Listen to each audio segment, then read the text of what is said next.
ప్రజలను రక్షించాల్సిన పోలీసులే భక్షిస్తోన్న ఘటన కర్నూలు జిల్లాలో చోటు చేసుకుంది. కర్నూలు 4వ పట్టణ police station CI Madhusudan Goud, head constable Ravi దొరికారు. 80,000 లంచం తీసుకుంటూ ఏసీబీ వలకు చిక్కారు. ఓ కేసు విషయంలో బెస్త రవి, బెస్త రఘు అనే బాధితుల నుంచి లంచం డిమాండ్ చేశారు పోలీసులు. బాధితుల ఫిర్యాదుతో ఏసీబీ అధికారులు రంగంలోకి దిగారు. హెడ్ కానిస్టేబుల్ రవికుమార్ లంచం తీసుకుంటుండగా ఏసీబీ అధికారులు వలపండి పట్టేశారు. సిఐ మధుసూదన్ గౌడ్ ఆదేశాల మేరకు డబ్బు తీసుకున్నారని పట్టుబడిన కానిస్టేబుల్ ఏసీబీ అధికారులకు తెలిపారు. ఏసీబీ, సిఐ, హెడ్ కానిస్టేబుల్ను అదుపులోకి తీసుకున్నారు.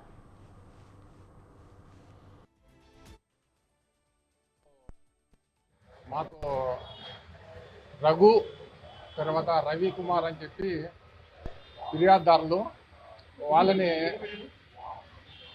వాళ్ళపైన తప్పుడు కేసు ఒకటి 4th టౌన్లో రిజిస్టర్ అయిందని చెప్పి తర్వాత ఆ తప్పుడు కేసుని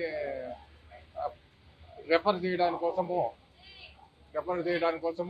డబ్బులు డిమాండ్ చేస్తున్నాడు 4th టౌన్ సిఐ రవికుమార్ ద్వారా. వాళ్ళ కానిస్టేబుల్ రవికుమార్ పట్టుకున్నాం కదా, ఆ రవికుమార్ ద్వారా డిమాండ్ చేస్తున్నారని ఫిర్యాదు వచ్చింది. మేము ఆ ఫిర్యాదు మేరకు మా ఫార్మాలిటీస్ అన్ని చేసుకొని ఈరోజు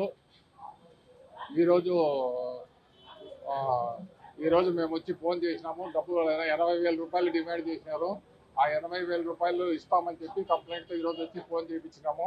ఫోన్ చేపిస్తే అతను వచ్చి హోటల్ దగ్గరికి రమ్మన్నాడు. ఏ2 అంటే రవికుమార్ హోటల్ దగ్గరికి, హోటల్ పేరు ఏది నిర్మలా హోటల్ అనుకుంటాను, నిర్మలా హోటల్ దగ్గరికి రమ్మన్నాడు. ఆ దగ్గరికి వచ్చిన తర్వాత కర్నూలులో పోలీసుల నిర్వాహం బయటపడింది. సిఐ, హెడ్ కానిస్టేబుల్ లంచం తీసుకుంటుండగా ఏసీబీ అధికారులు పట్టుకున్నారు. ఇక ఇందుకు సంబంధించిన కంప్లీట్ అప్డేట్స్ మా కరెస్పాండెంట్ శ్రీనివాసులు అందిస్తారు. శ్రీనివాసులు, ఇద్దరు చిరు వ్యాపారుల మధ్య జరిగిన ఒక గొడవను క్యాష్ చేసుకునేందుకు ప్రయత్నించిన కర్నూలు 4th టౌన్ స్టేషన్ చెందిన సిఐ తో పాటు head constable CI Madhusudan Goud తో పాటు హెడ్ కానిస్టేబుల్ రవి ఇద్దరిని ఏసీబీ అధికారులకు పట్టుబడ్డారు.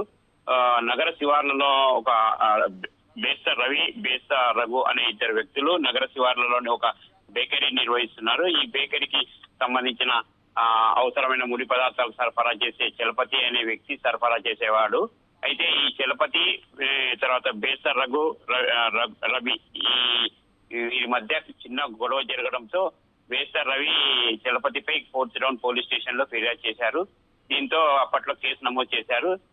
చలపతి తనపై కేసు నమోదు చేయడాన్ని సవాలుగా తీసుకొని కోర్టును ఆశ్రయించి బేసర్ రవి రఘుపై కూడా కోర్టును ఆశ్రయించి కేసు నమోదు చేసేలాగా చేసుకున్నారు. ఈ నేపథ్యంలో ఇటీవల 4th టౌన్ సిఐగా పదవి బాధ్యతలు చేపట్టినటువంటి మధుసూదన్ గౌడ్ పెండింగ్ కేసులను పరిష్కరించే దిశగా ఇద్దరు బేసర్ రవి రఘుపై ఉన్న కేసును సంబంధించి ఇద్దరిని స్టేషన్ కి పిలిపించి మీపై కేసు ఉందని, ఇది కోర్టుకు వెళ్తే దాదాపుగా 5 ఏళ్లు జైలు శిక్ష పడే అవకాశాలు ఉన్నాయని, దీన్ని రాజీ చేసే ప్రయత్నంలో కొంత సొమ్మును ముట్టజెప్పితే కేసుని కోర్టుకు వెళ్లకుండా ప్రయత్నిస్తానని చెప్పడంతో ఈ కేసుకు సంబంధించిన రాజీ ప్రయత్నాలను రవి అనే కానిస్టేబుల్ కు అప్పగించారు. ఆ రవికుమార్ అనే కానిస్టేబుల్ 1,00,000 రూపాయలు డిమాండ్ చేశారు. దీంతో 10,000 రూపాయలను మొదటి విడతగా 10,000 రూపాయలను అప్పగించారు. ఈ 10,000 రూపాయలను అప్పగించే ప్రయత్నంలో రవికుమార్ హెడ్ కానిస్టేబుల్ కు 10,000 రూపాయలు తీసుకున్న తర్వాత అందులో 100 రూపాయలు తక్కువ కావడంతో తిరిగి 10,000లో 100 రూపాయలు తక్కువ ఉన్నాయని చెప్పి ఆ 100 రూపాయలు కూడా రాబట్టుకునే ప్రయత్నం చేయడంతోనే ఈ కేసు ఏసీబీ అధికారులను ఆశ్రయించాల్సిన పరిస్థితి వచ్చింది. బాధితులు బేస్త రఘు ఇద్దరు తనను మిగిలిన 80,000 రూపాయలను చెల్లించాల్సిందిగా ఇటు సిఐ మధుసూదన్ గౌడ్ తో పాటు రవికుమార్ ఇద్దరు ఒత్తిడి చేస్తున్నారని ఫిర్యాదుతో ఏసీబీ అధికారులను ఆశ్రయించారు. దీంతో నిన్న మాటు వేసి ఇద్దరిని 80,000 రూపాయలు ఇచ్చే ప్రయత్నంలో ఏసీబీ అధికారులు రెడ్ హ్యాండెడ్ గా ఇటు కానిస్టేబుల్ అయినటువంటి రవికుమార్ ని పట్టుబడ్డారు.